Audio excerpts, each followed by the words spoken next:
Last week I had a really busy Monday. Mondays are for me, as they are for most people, a really hectic day, and I would prefer to never schedule anything on a Monday. I have a class on Monday nights. I'm usually catching up on my homework on Mondays. There's just a lot of energy in a Monday.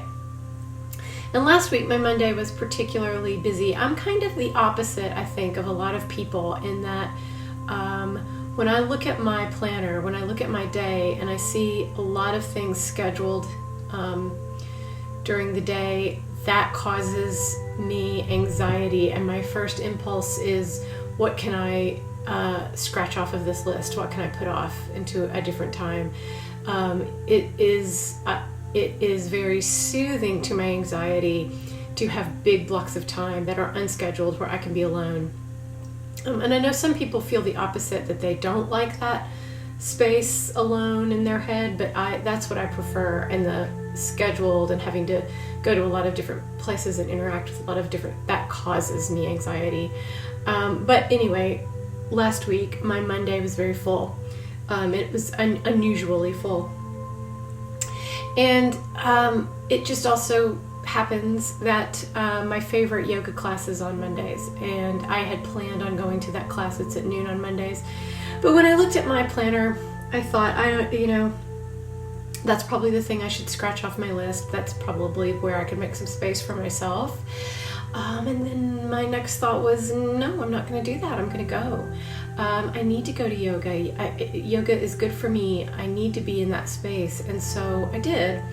And I was able to do everything I needed to do on Monday, and it was fine and not stressful. It was just busy. It was just a day where where time went by very quickly. And I was moving from one thing to the next, but I had this hour where I was on the yoga mat, and I was in that energetic connection and in that space where I needed to be for an hour in the middle of the day. For as much talk as there is about self-care in popular culture, and I realize that also can be a very triggering word for some people, but as much as we talk about self-care, culturally, the dominant message still seems to be that our worth is in sacrifice, that our worth is in being busy, that the harder you're working, that the more scheduled your day is, the later you're getting home in the evening, the earlier you're getting up, the more you're hustling and pushing and striving, the better you are. We still seem to have this belief that that is where success comes from, that success comes from pushing, that it comes from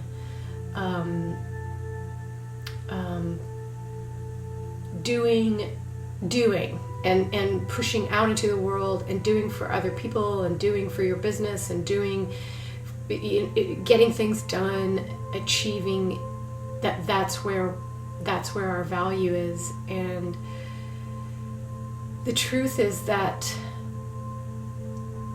our foundation lies in prioritizing well-being,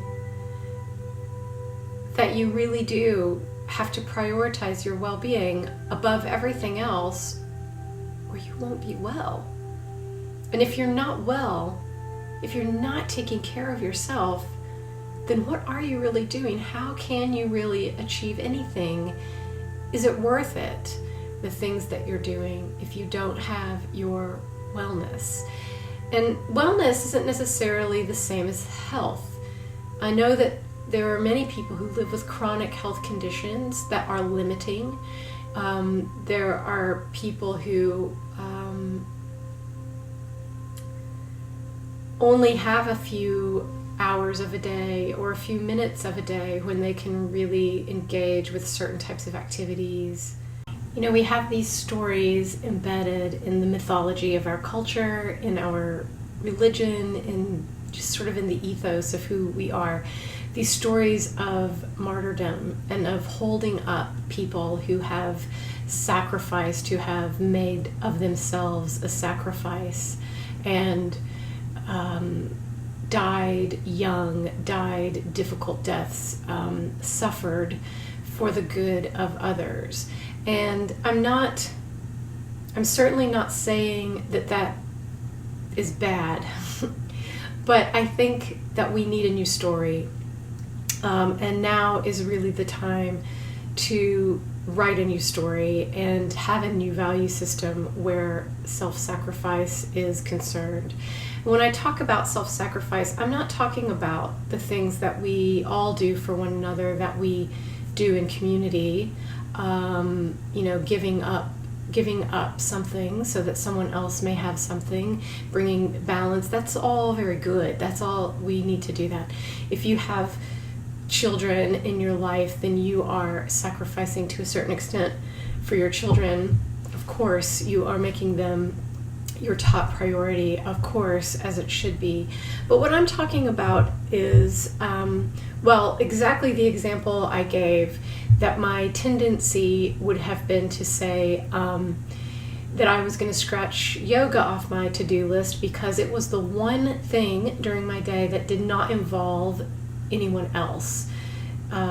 I wasn't going to let down anyone else by not going to that class. No one else in my life had a vested interest in me going to that class. That was something that was purely for me. And so when I'm talking about rewriting the story, I mean realizing that it's just as important to do those things for yourself that don't involve other people. When you know that something is good for you, when you know that something is helpful to you, that it's enhancing you, it's enhancing your well-being, that's just as important as the things that you are doing that do involve and include other people.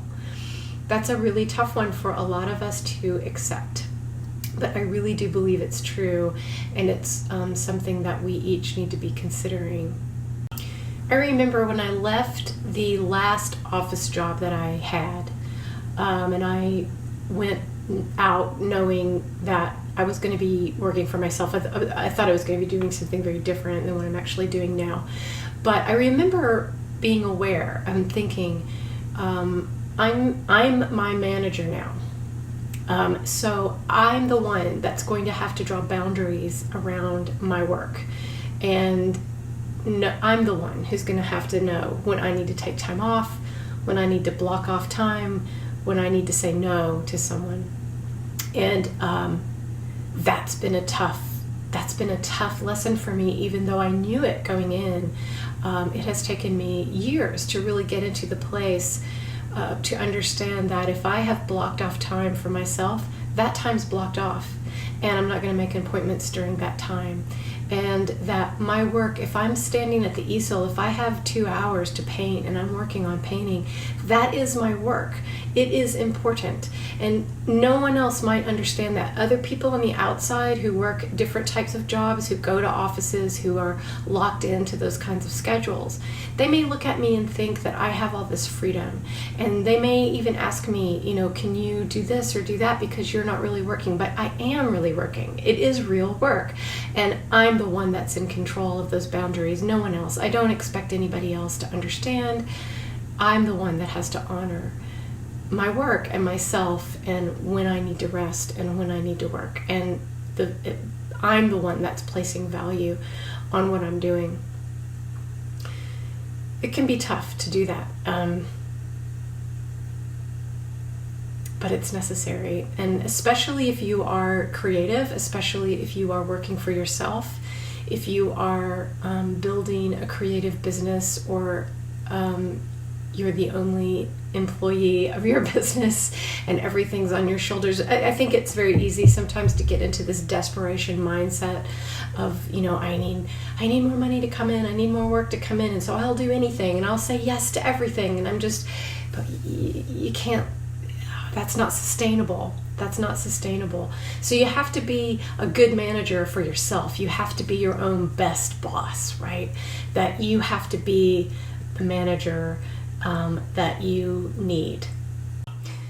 So here, as we are going in toward the last part of the year, I'm really doing a lot of reviewing and looking at where I've been this year and where I might want to go, and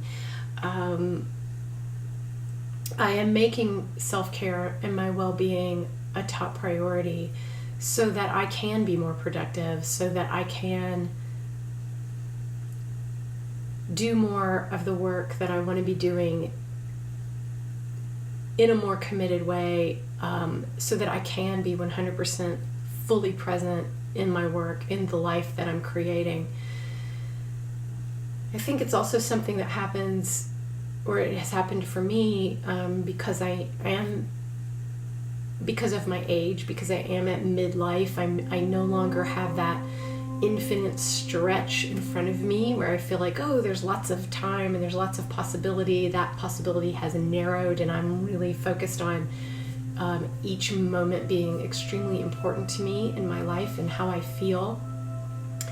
I feel so good in my body because of the way that I'm eating now and because of my yoga practice. And so those two things, those are top priority for me, to continue to hold bright lines as I'm eating, and to go to class more, to go to yoga class more.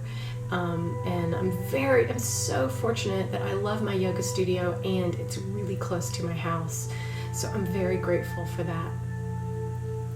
Having a clean, ordered, beautiful environment in which to live and work, that's also a real high priority for me. And that's another thing that's easy for me to cross off my list. If I'm looking at a busy day and I'm thinking, well, I need to go organize the gold room, but these other things are more important. That's something that I'm going to be, from now until the end of the year, actually blocking off days for clutter clearing, organization, and cleaning. And then hopefully, or my plan is to begin the year 2020 with a housekeeping schedule so that I know which days I'm going to do which things. And of course, my meditation practice is extremely important to me. I feel really fortunate that the rector of my church also understands the importance of meditation and encourages meditation, and we actually meditate on Sunday mornings together for a few minutes.